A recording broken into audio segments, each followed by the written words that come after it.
এখন পরবর্তী চেকটা করব ল্যাটারাল ডিসপ্লেসমেন্ট অর সোওয়ে চেক। তো ল্যাটারাল ডিসপ্লেসমেন্ট চেক করার জন্য আমরা এখানে বিএনবিসিতে আমাদের ল্যাটারাল ডিসপ্লেসমেন্ট বা সোওয়ে চেকের আমাদের সোওয়ে চেকেরটা কীভাবে করতে হবে সেটা বলা আছে। যেটা হলো আমাদের ফর্মুলা হলো the overall SOA horizontal deflection at the top of the level of the building or structure due to wind loading shall not be exceed 1/500 times of the total height of the building. মানে হলো 1/500 into building height. Building height.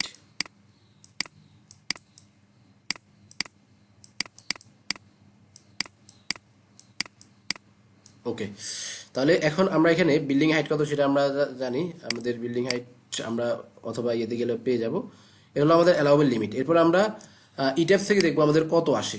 হ্যাঁ, ইট্যাপস থেকে দেখবো আমাদের sow কত আসে। আর সোয়েটা মানে কি আমি এটা একটু বলতে চাই। সেটা হলো যে আমাদের এটা যদি বিল্ডিং হয়, আমি অবশ্য আগেও বলেছি, এই যে এখানে আমাদের এই দিক থেকে উইন্ড আসলে এই বিল্ডিংটা এইভাবে ডিফ্লেক্টেড হয়ে যেতে চাইবে।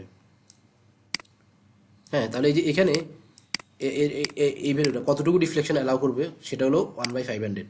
আর সফটওয়্যার থেকে কত আসে সেটা আমরা দেখবো। আমাদের যে অ্যালাউবেল লিমিট সেটা সফটওয়্যারের থেকে যেটা আসে সেটার থেকে আমাদের অবশ্যই বেশি হতে হবে, না হলে আমাদের ফেল। অথবা আমি অন্যভাবে বললে আমাদের অ্যালাউবেল লিমিটের চেয়ে সফটওয়্যারের ভ্যালুটা কম হতে হবে, তাহলে যে পাস অথবা আদারওয়াইজ ফেল। ওকে, তো আমরা প্রথমে আমাদের আর এটা চেক করতে হবে এলো এই লোড কম্বিনেশনের জন্য। তো আমি প্রথমে আমাদের অ্যালাউবেল লিমিটটা বের করে ফেলি। আমাদের অ্যালাউবেল লিমিটের জন্য বিল্ডিংয়ের হাইটটা লাগবে। তো এখানে আমরা চলে যাই এডিট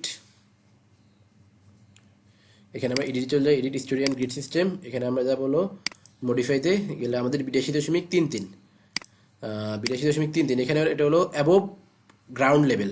হ্যাঁ, অ্যাবোভ গ্রাউন্ড লেভেল থেকে।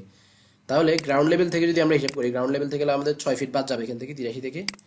তাহলে দেখেন 82.33 মাইনাস 6, তাহলে আমাদের 76.33। ওকে, তাহলে বিল্ডিংয়ের হাইট আমরা অ্যাবভ গ্রাউন্ড লেভেল পাইলাম 76.33।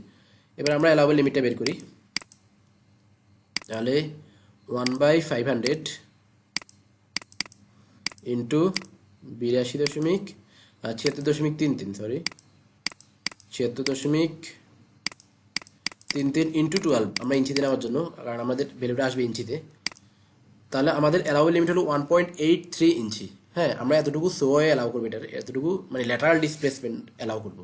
এবার আমরা সফটওয়্যার থেকে কত আসে দেখি। সফটওয়্যার থেকে আমাদের অবশ্যই যে ভ্যালুটা আসবে মানে এই ভ্যালুর চেয়ে কম আসতে হবে সফটওয়্যার থেকে। তো আমরা চলে যাই এখানে ডিসপ্লে। আচ্ছা, আগে আমাদের লোড কম্বিনেশন তৈরি করা লাগবে। এই লোড কম্বিনেশনটা আগে তৈরি করে নিব আমরা। এটা কপি করব, এরপর ডিফাইনে যাব, লোড কম্বিনেশনে যাব। এখানে আমরা অ্যাড নিউ কম্বোতে যাব, গিয়ে এখানে আমরা এটাকে পেস্ট করব, করে এখানে WX দিব প্রথমে, আর ব্র্যাকেটে আমরা লিখে দিব SWSY। এরপর এখানে আমি দিয়ে দিব ডেড লোড TDLটা, টোটাল ডেড লোডটা আর কি অ্যাড দিব। এখানে TLL দিব, লাইভ লোড এখানে দিয়ে 0.7 WX দিব, 0.7 এটা মাইনাস WX, শুধু WX দিব। ওকে, দিয়ে এবার এখানে আমরা লাইভ লোডটাকে, আচ্ছা এখানে লাইভ লোড TLL না, এটা আমরা শুধু লাইভ লোডটা নিই, রুফ লাইভ লোড নেই, শুধু লাইভ লোড।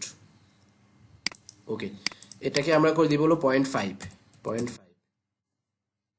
আর এটা হবে আমাদের 0.7 দিয়ে ওকে দিব। এরপর এটাকে অ্যাড কপি অফ কম্বো দিব, দিয়ে এটা জাস্ট WX মাইনাস হয়ে যাবে, জাস্ট মাইনাস করে দিব এটাকে, মাইনাস দিয়ে ওকে। এরপর আবার ওয়াই জন্য করব অ্যাড কপি অফ, এখানে কপি করব, এটাকে পেস্ট করব, সরি এটাকে অ্যাড কপি অফ কম্বো দিই, দিয়ে এটাকে WY করে দিই, WY। আর এখানে WY প্লাস, ঠিক আছে, এটাকে WY করে দিব। ওকে, এরপর এখানে অ্যাড নিউ দিব, অ্যাড নিউ না সরি, এটা হবে ডিলিট দিয়ে এটা ওকে দিব আর কি। এরপর আবার অ্যাড কপি অফ কম্বো দিব, এটাকে দিয়ে WY মাইনাস, এবার WY মাইনাস দিব এখানে। ওকে, তাহলে আমাদের এই 4টা লোড কম্বিনেশনের জন্য আমাদের এই যে ল্যাটারাল ডিসপ্লেসমেন্টটা ডিফ্লেকশন বা সোয়েটা চেক করতে হবে। তো আমরা চলে যাবো ডিসপ্লেতে, ফোর্স অবলিক স্ট্রেস ডায়াগ্রাম না, আমরা যাবো স্টোরি রেসপন্স প্লটে। স্টোরি রেসপন্স প্লটে এসে আমরা এখান থেকে ম্যাক্সিমাম স্টোরি ডিসপ্লেসমেন্ট, এখানে আমরা লোড কেস আর কম্বো দিব হলো যে মাত্র যে কেস বা কম্বোগুলো তৈরি করছি সেগুলা। তো দেখেন আমাদের এখান থেকে ভ্যালু আসছে কত 0.62 ইঞ্চি, আমাদের অ্যালাউবেল লিমিট হলো 0.83 ইঞ্চি, তার মানে ওকে আছে, এটা সোয়েতে ওকে আছে। এরপর এখানে আমরা দিব হলো এটা পরেরটা বলতে পরেরটা হলো আমাদের WOI আর কি, এটা আমাদের 0.43 আসছে, এটা আমাদের 1.83 থেকে কম, তার মানে ওকে আছে। এরপরে আমরা এটা দিব, এটা আমাদের আছে 0.71, এটা যেটা 0.83 চেয়ে কম, তার মানে ওকে আছে। এরপরে আমরা লাস্ট এটা আরেকটা বাকি আছে, এটা আসছে 0.74, যেটা আমাদের 1.83 চেয়ে কম আছে, তার মানে আমাদের সোয়ে থেকে ওকে, এটা পাস করছে, কোনো অসুবিধা নাই।